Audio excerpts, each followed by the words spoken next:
the building. So picture my arms in the building. The wind blows the building to one side. The mechanism at the top shifts.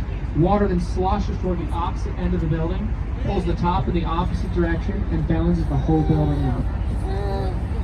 There are different kinds of getting vertigo.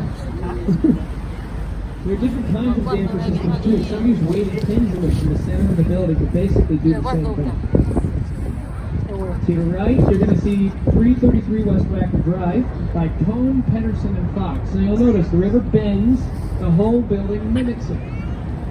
Exactly, it stretches 365 feet across, and it's painted in this greenish bluish glass in honor of the exact color of the Chicago River, which naturally has this greenish tint to it. This is a natural occurrence. It's not because we've done our river green on St. Patrick's Day. That's something we've been doing here since like the 60s, since the first Mayor Daley. But it's actually, this green dye that we use isn't owned by Chicago proper. It's owned by the plumbers group.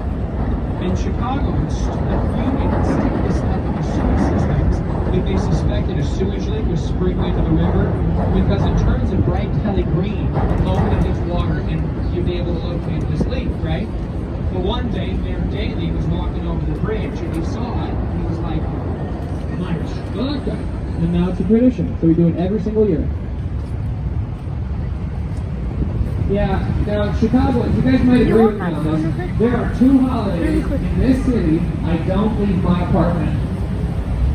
That's St. Patrick's Day and Lollapalooza. That's when the suburbanites descend upon Chicago en masse. They throw up all over it.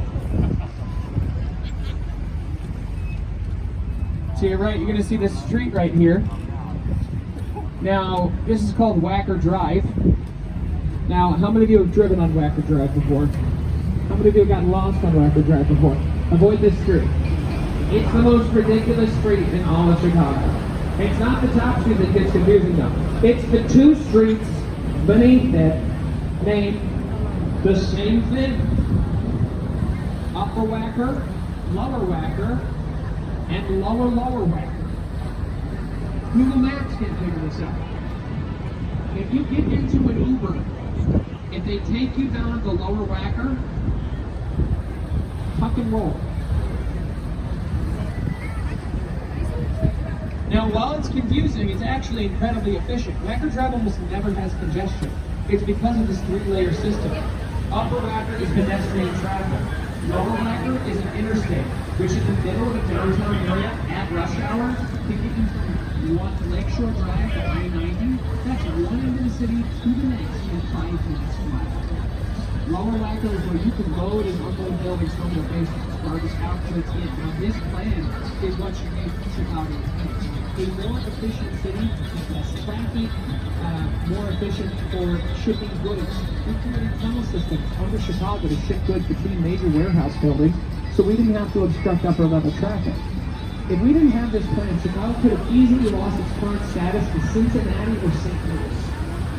We all have the same expertise, but we have a more efficient design. Now, straight ahead of the boat, you're going to see this green building with the gold top right over there.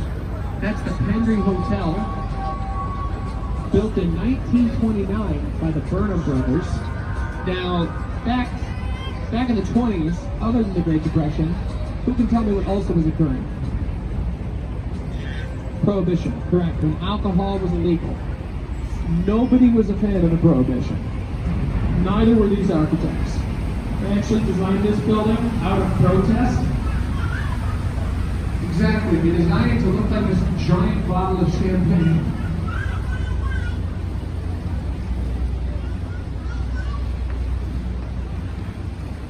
You can't have that. You can't have champagne. I'm encouraging. Now, straight to our right, you're going to see the Jewelers Building.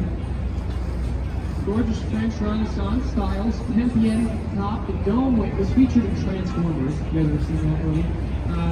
Yeah, that dome at the top there was a former speakeasy. It's called the Stratosphere Lounge. It was Al Capone's favorite speakeasy. completely clean, all Chicago. It's no longer a speakeasy, so don't try going out to it. But we're going to begin approaching the dock in just a moment. Be aware, everyone, as we approach it, we may or may not bump up against it. So especially for all the little ones, parents with little ones, I recommend remaining seated until we're fully tied up, because I don't want you falling on the floor again, or at all. But as we approach the Chicago flag, it's got 4 red stars, 2 blue stripes, and 3 white stripes. Each red star in our flag is a major event in Chicago's history. Who remembers what the first one is?